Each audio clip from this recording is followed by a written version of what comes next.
ಅಂತ ಈ ಪೋಸ್ಟರ್ ಅಲ್ಲಿ ತಿಳಿಸಿದ್ದಾರೆ.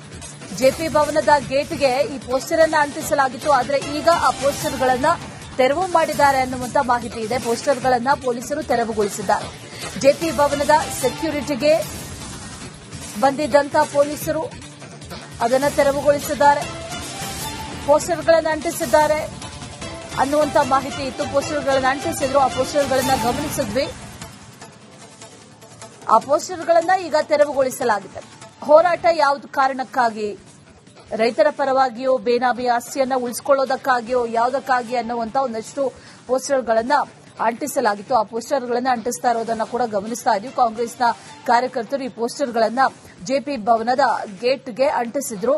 ಆ ಪೋಸ್ಟರ್ಗಳನ್ನು ಈಗ ಪೊಲೀಸರು ತೆಗೆದಿದ್ದಾರೆ ಅನ್ನುವಂತ ಮಾಹಿತಿ. ಪೋಸ್ಟರ್ ಅನ್ನು ಅಂಟಿಸ್ತಾ ಇರೋದನ್ನ ಕೂಡ ಗಮನಿಸ್ತಾ ಇದ್ವಿ. ಜೊತೆಗೆ ಪೋಸ್ಟರ್ ಅಲ್ಲಿ ಏನಿದೆ ಅನ್ನೋದನ್ನ ಕೂಡ ಗಮನಿಸ್ತಾ ಇದ್ವಿ. ಯೂಟರ್ನ್ ಕುಮಾರಸ್ವಾಮಿ ಅನ್ನುವಂತ ವಿಚಾರವನ್ನ ಮೆನ್ಷನ್ ಮಾಡಿ ಅದರ ಜೊತೆಯಲ್ಲಿ ಈ ಪಾದಯಾತ್ರೆಯ ವಿಚಾರಕ್ಕೆ ಸಂಬಂಧಪಟ್ಟಂತೆ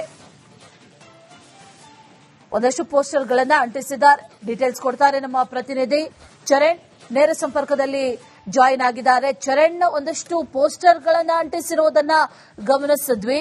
ಪೋಸ್ಟರ್ ತೆರವಾಗಿದೆ ಅನ್ನುವಂತ ಮಾಹಿತಿ ಕೂಡ ಸದ್ಯಕ್ಕಿದೆ. ಅದರ ಹೊರತಾಗಿ ಪೋಸ್ಟರ್ ಅಂಟಿಸಿರೋ ಕಾರಣ ಏನು, ಅದರ ಜೊತೆಗೆ ಅದು ಪೋಸ್ಟರ್ ಅಲ್ಲಿ ಏನೇನು ವಿಚಾರಗಳಿದ್ವು, ಡೀಟೇಲ್ಸ್ ಏನಿದೆ?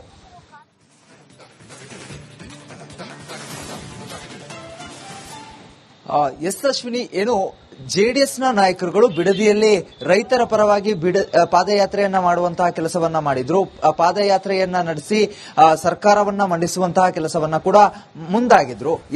3 ದಿವಸಗಳ ಪಾದಯಾತ್ರೆಯನ್ನ ಮಾಡಿಕೊಂಡು ಫ್ರೀಡಂ ಪಾರ್ಕ್ಗೆ ಬರಬೇಕು ಅನ್ನುವಂತಹ ಸಿದ್ಧತೆಗಳನ್ನ ಕೂಡ ಜೆಡಿಎಸ್ನ ನಾಯಕರುಗಳು ಮಾಡಿದ್ರು. ರೈತರ ಪರವಾಗಿ ಅನ್ನುವಂತಹ ಒಂದು ಯೋಜನೆಯನ್ನ ಮಾಡಿಕೊಂಡು ರೈತರನ್ನ ಒಗ್ಗೂಡಿಸಿಕೊಂಡು ಈ ಒಂದು ಬಿಡದಿ ಟೌನ್ಶಿಪ್ ಅನ್ನ ವಿರೋಧಿಸಿಕೊಂಡು ಪಾದಯಾತ್ರೆಯನ್ನ ಮಾಡಿದ್ರು. ಆದ್ರೆ ನಿನ್ನೆ ಏನು ಪಾದಯಾತ್ರೆಯನ್ನ ಮಾಡುವಂತಹ ಸಂದರ್ಭದಲ್ಲಿ ಪೊಲೀಸರು ಅವರನ್ನ ತಡೆಯುವಂತಹ ಕೆಲಸವನ್ನ ಮಾಡ್ತಾರೆ. ಅದಾದ ಬಳಿಕ ಅವರು ಆ ಒಂದು ಪಾದಯಾತ್ರೆಯನ್ನು ನಿಲ್ಲಿಸ್ತಾರೆ. ಈ ಒಂದು ಕಾರಣವನ್ನ ಇಟ್ಟುಕೊಂಡು ಇದೀಗ ಕಾಂಗ್ರೆಸ್ನ ಕಾರ್ಯಕರ್ತರು ಜೆಡಿಎಸ್ ಕಚೇರಿಯ ಮುಂಭಾಗದಲ್ಲಿ ಸ್ಟಿಕ್ಕರ್ಗಳನ್ನ ಅಂಟಿಸುವಂತಹ ಕೆಲಸವನ್ನ ಮಾಡಿರುವಂತದ್ದು. ಪ್ರಮುಖವಾಗಿ ಆ ಒಂದು ಪೋಸ್ಟರ್ಗಳೇನಿದೆ ಆ ಒಂದು ಪೋಸ್ಟರ್ಗಳಲ್ಲಿ ಕುಮಾರಸ್ವಾಮಿ ಅವರನ್ನ ಟೀಕಿಸುವಂತದ್ದು ಮತ್ತೆ ಬಿಡದಿ ಪಾದಯಾತ್ರೆಗೆ ಪ್ರಮುಖ ಕಾರಣಗಳನ್ನ ಹೇಳಿ ಟೀಕಿಸುವಂತಹ ಕೆಲಸವನ್ನ ಕೂಡ ಮಾಡಿರುವಂತದ್ದು. ಉದಾಹರಣೆಗೆ ಪೋಸ್ಟರ್ಗಳ ಮೇಲೆ ಹಾಕಿರುವಂತದ್ದು ಬಿಡದಿಯ ರೈತರ ಪರವಾಗಿ ಈ ಒಂದು ಹೋರಾಟವೋ ಅಥವಾ ಬೇನಾಮಿ ಆಸ್ತಿಗಳನ್ನು ಉಳಿಸಿಕೊಳ್ಳೋದಕ್ಕೋಸ್ಕರ ಈ ಒಂದು ಹೋರಾಟವೋ ಅನ್ನುವಂತಹ ರೀತಿಯಲ್ಲಿ ಪ್ರಶ್ನಿಸುವಂತಹ ರೀತಿಯಲ್ಲಿ ಒಂದಿಷ್ಟು ಸ್ಟಿಕ್ಕರ್ಗಳನ್ನು ಅಂಟಿಸಿರುವಂತದ್ದು. ಈ ಗೇಟ್ ಭಾಗ ಏನು ಕಾಣಿಸ್ತಾ ಇದೆ, ಈ ಒಂದು ಗೇಟ್ಗಳ ಮೇಲ್ಭಾಗದಲ್ಲಿ ಸಂಪೂರ್ಣವಾಗಿ ಸ್ಟಿಕ್ಕರ್ಗಳನ್ನು ಅಂಟಿಸಲಾಗಿತ್ತು. ಆದ್ರೆ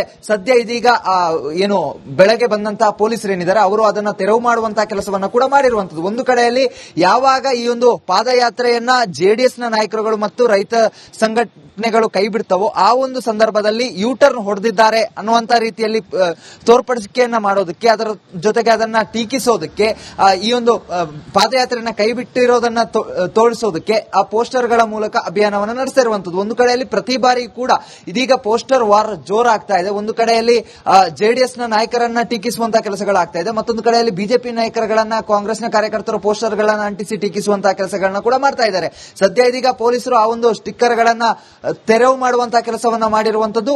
ಒಂದು ಕಡೆಯಲ್ಲಿ ಪೋಸ್ಟರ್ ವಾರ್ ಏನಿದೆ ಅದನ್ನ ಸಂಪೂರ್ಣವಾಗಿ ನಿಲ್ಲಿಸೋದಕ್ಕೆ ಕೂಡ ಪೊಲೀಸರು ಸಿದ್ಧತೆಯನ್ನು ಕೂಡ ಮಾಡಿಕೊಂಡಿರುವಂತದ್ದು. Ashwini, right Charan, thank you ಡೀಟೇಲ್ಸ್ಗೆ.